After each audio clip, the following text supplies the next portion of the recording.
किसान संगठनों और सरकार के बीच की वार्ता वे नतीजा रही और उसके बाद दिल्ली कूच का समय आ गया। आज 13 तारीख है और दिल्ली के सारे सीमाओं का एक ही हाल है। मैं गाजीपुर बॉर्डर पर हूं और यहां जो दिल्ली एनसीआर में रहने वाले लोग हैं उनकी जद्दोजहद एक बार फिर शुरू हो गई है।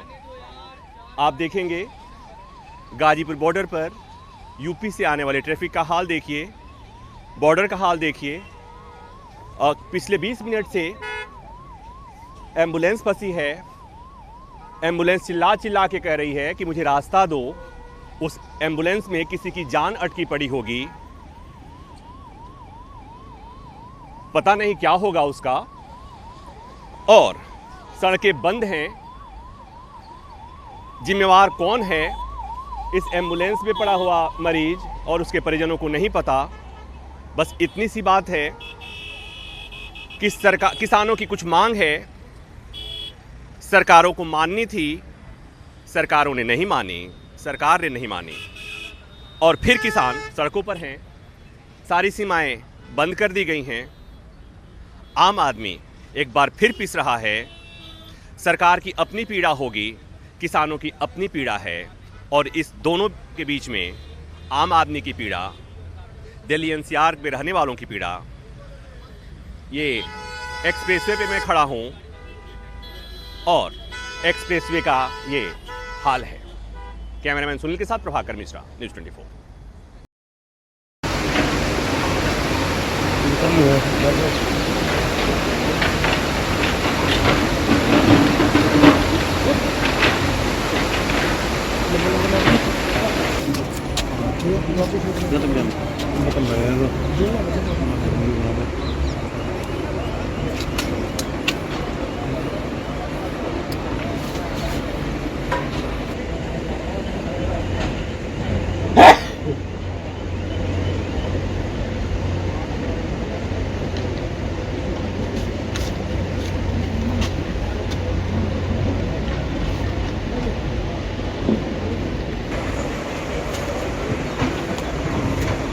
करे फोन ना फोन नहीं करे आपने फाइव पे आओ फोन कर लियो ना तो मिलते हैं आगे भी साथ इसके रिपोर्ट करो तुम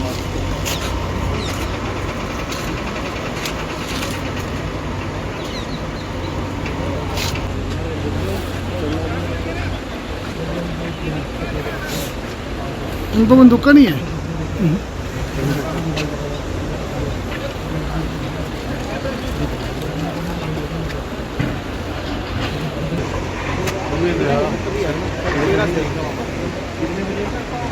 तेरह से नहीं है किसी में ले आओ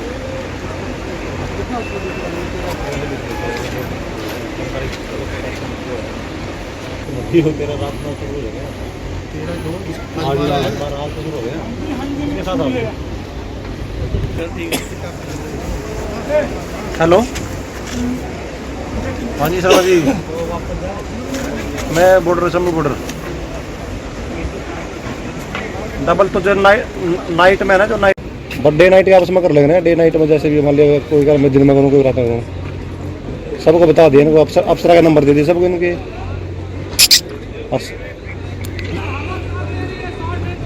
डे नाइट अपना आप कर लेंगे। आप बना कर भेज दो, दोबारा इनको बता दें, कोई बात नहीं। तस्लीम में ला रखे, तस्लीम में लाए हैं सारे हैं।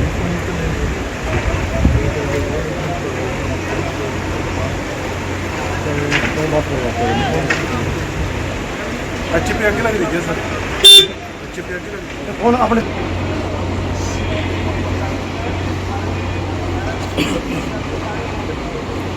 चलो दीपरा मार लियो।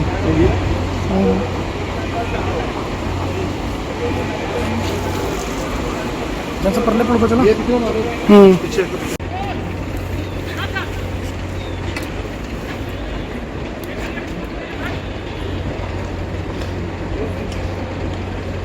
पक्का लेंटर भी चाहिए। देखे ट्रैक्टर खाते हैं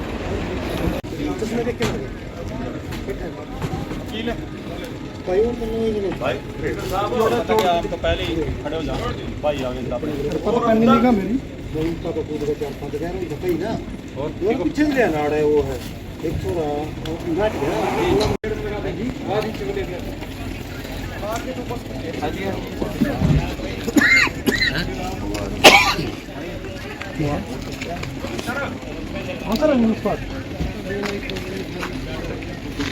है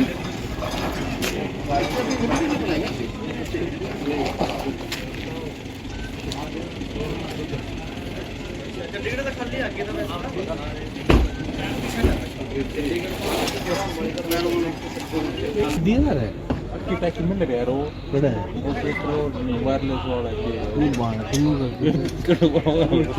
वायरलेस वाला करांगा वायरलेस वाला नहीं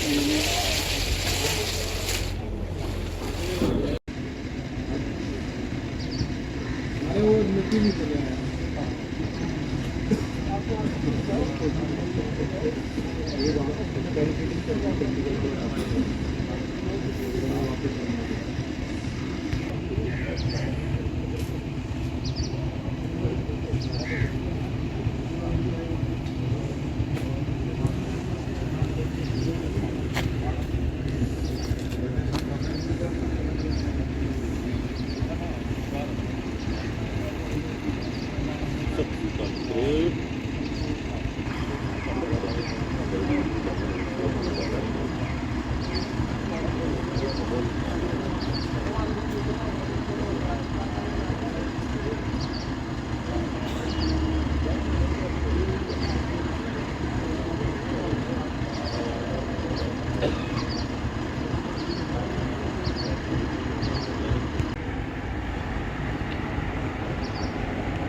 अगर वो उन्होंने कोशिश की और वो यहाँ पर वायलेंट हुए तो यहाँ कम से कम नहीं तो 7-8 घंटे उनको जद्दोजहद करनी पड़ेगी यहाँ से निकलने के लिए।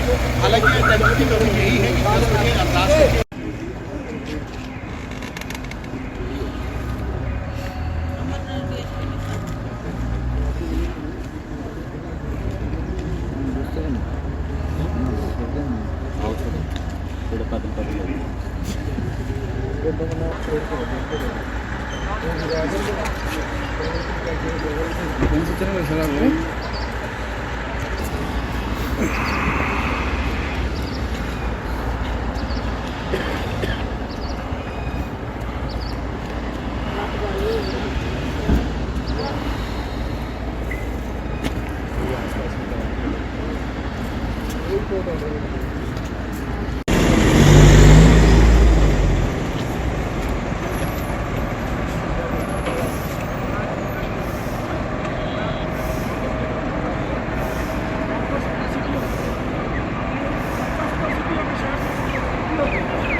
हेलो एक मिनट मालूम बना लियो ओ भाई मालूम बना लियो भाई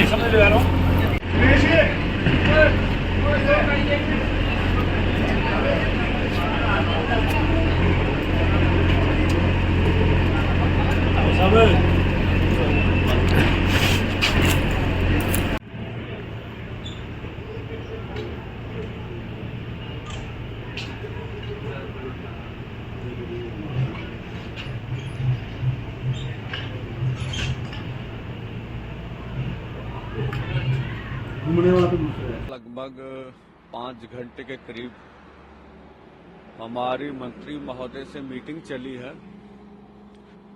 जो उनके समक्ष हमने एजेंडा रखा था देश के किसान और खेत मजदूर के लिए, उनमें से किसी बात पर ठोस निर्णय केंद्र सरकार नहीं ले सकी। जैसे एमएसपी खरीद की गारंटी का कानून बनाने का सवाल था, तो केंद्र हमसे सिर्फ आंदोलन आगे बढ़ाने के लिए, टालने के लिए समय मांग रहा है, जबकि आपको ज्ञात होगा कि पिछले 2 साल हो गए हैं जब से दिल्ली आंदोलन पहला खत्म हुआ, तब से उन्होंने चिट्ठी लिखकर हमसे समय मांगा था। तो आपने कहा अब समय मतलब देना उचित नहीं लग रहा है, अगर कुछ ठोस प्रस्ताव हो तो हम समय भी दे सकते हैं, लेकिन उधर से कोई ठोस प्रस्ताव नहीं था। और अभी आंदोलन का ऐलान हुए भी 1.5 महीना हो गया है। उसके ऊपर हमने कहा आप ऐलान कर दें कि एमएसपी खरीद की गारंटी का कानून बनाएंगे, उसकी प्रक्रिया क्या होगी ये बाद में डिसाइड कर ले सरकार। तो हमें कम से कम ये तो इंश्योरेंस हो जाए कि सरकार की विल पावर है, वो एमएसपी खरीद की गारंटी का कानून बनाना चाहती है। उस पे भी सहमति नहीं बनी। C2 + 50% जो डॉक्टर स्वामीनाथन कमीशन का एक फार्मूला है, वो देने पर तो उन्होंने कोई सहमति नहीं दी। और जैसे किसान और खेत मजदूर का कर्ज माफी का सवाल है, उसके ऊपर भी वो समय मांगते रहे। तो 3 मुख्यतः बड़ी बातें थी जिनके ऊपर मंत्री महोदय ने कोई सहमति नहीं दी। इसी तरह से लखीमपुर खीरी का मसला है, जैसे अजय मिश्रा टैनी जी, हमने उनके सामने समक्ष ये कहा कि उनके ऊपर 120B का धारा जो है उनका पर्चा है। अभी 1 महीना बचा है सरकार को, क्या सरकार चाहेगी भी इस तरह के मंत्री जिनके ऊपर जीनियस क्राइम का इल्जाम लगा हुआ उसे मंत्रिमंडल से बाहर निकाला जाए? तो मंत्री महोदय एरिटेट होते हुए नजर आए। इनके ऊपर भी कोई सहमति नहीं बन सकी। इसी तरह से सभी केस वापस लेने का सवाल था। कुछ केसों के ऊपर उन्होंने कहा हम केस वापस ले लिए हैं, कुछ अभी रह रहे हैं काफी समय। तो ये काम तो बहुत छोटा था, आसानी से किया जा सकता था। उनके ऊपर भी कंप्लीट केस वापसी नहीं हो सकी। अभी भी केस छुटपुट हमारे ऊपर पड़े हुए हैं। अब जहां तक सवाल था शहीद परिवारों को मुआवजे का, उनको नौकरियों का, उनके से केंद्र सरकार भागती हुई नजर आई। अकेले पंजाब ने ही माना था कि हम जो दिल्ली आंदोलन में शहीद हुए हैं उनको नौकरियां देंगे।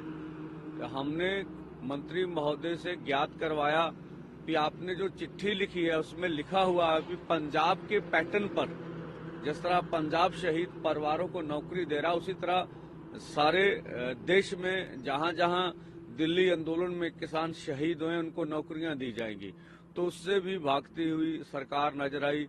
और जहां तक सवाल है भी शहीदी स्मारक बनाने का, उस बात को भी टाल दिया गया। और बिजली संशोधन बिल के ऊपर लंबी बहस हुई। मंत्री महोदय के सामने कोई जवाब नहीं था। हमने पहले बोला हमारे मैकेनिकल मीटर होते थे, आपने 2003 में ये बिजली एक्ट लेकर आए जिससे हमारे जितने राज्यों के बिजली बोर्ड थे उनका निगमीकरण हो गया।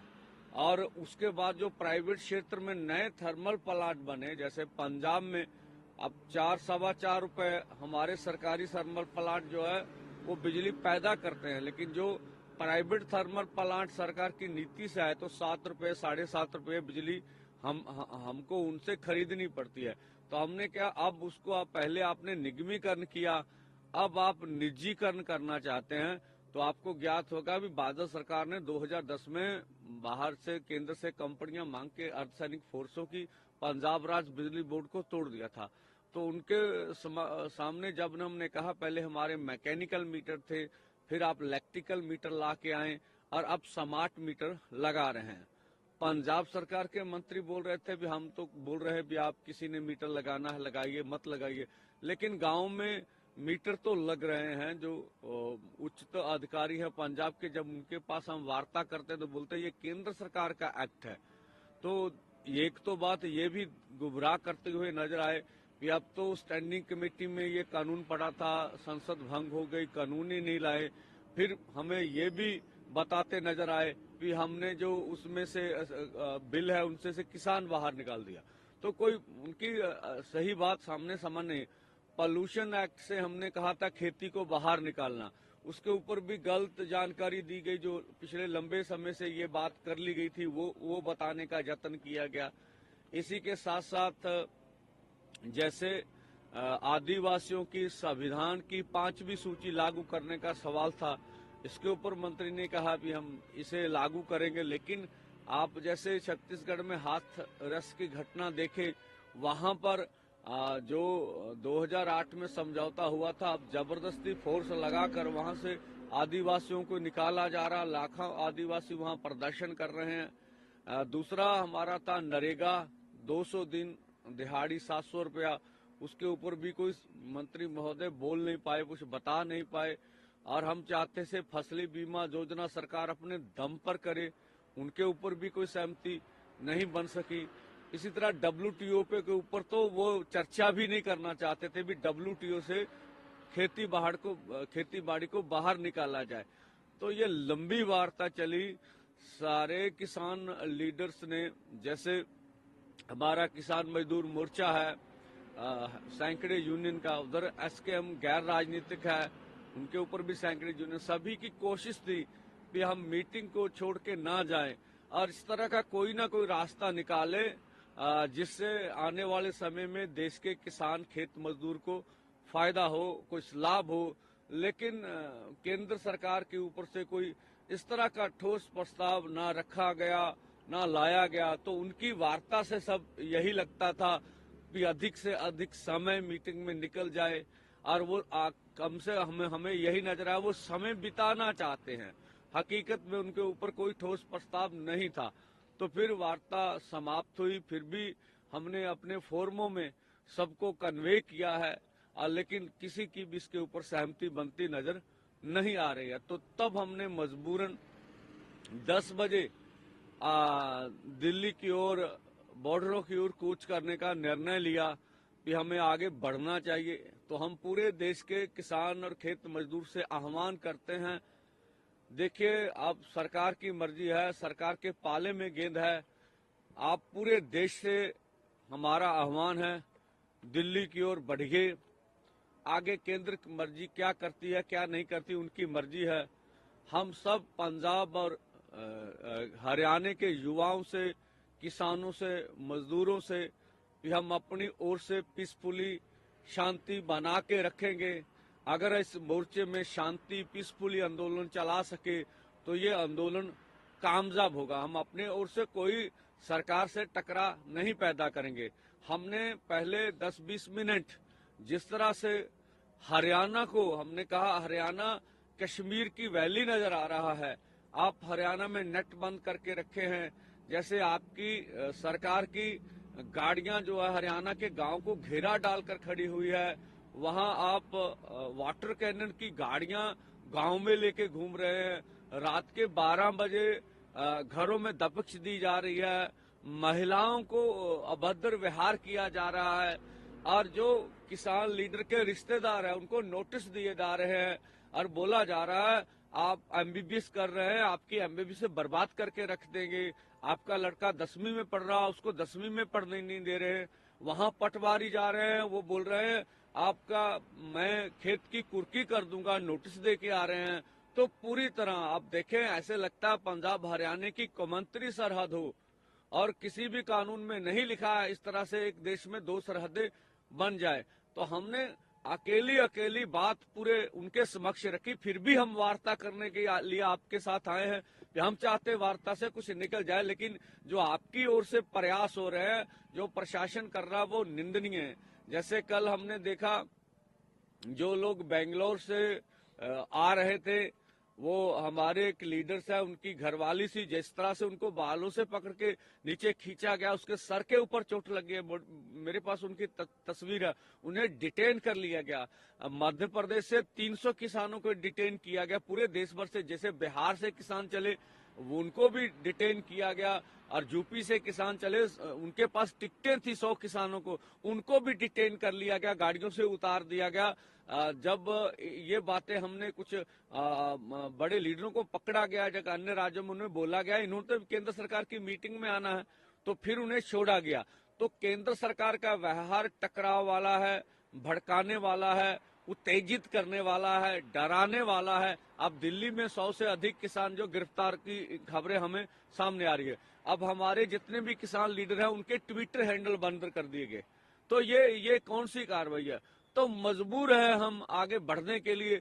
हम आशा करते थे कि केंद्र सरकार, अब चाहे केंद्र जितनी हमने उनके समक्ष वार्ता की है, रख दी है, वो चाहे तो आज दिल्ली से अनाउंसमेंट कर सकते हैं कि हमने ये बातें आपकी आज मान ली है, फिर उसके बारे में विचार किया जा सकता है।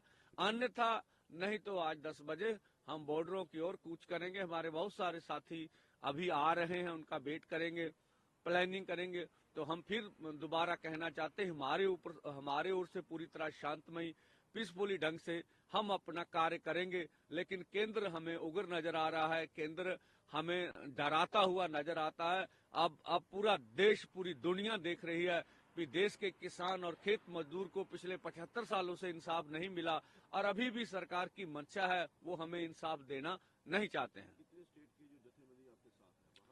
लगभग 13 स्टेटों से जो हमारे नुमाइंदे थे वो इस वार्ता में पहुंचे हुए थे।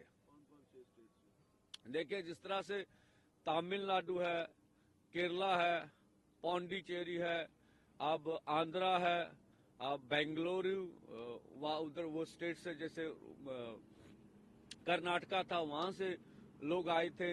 इस तरह से आप यूपी से थे, इस तरह से बिहार से थे, मध्य प्रदेश से थे, इस तरह से हरियाणा हो गया, राजस्थान हो गया, हिमाचल हो गया, और इन राज्यों से, पंजाब तो था ही इसमें, इन राज्यों से जो हमारे लीडर से नेतागण वहां पहुंचे हुए थे।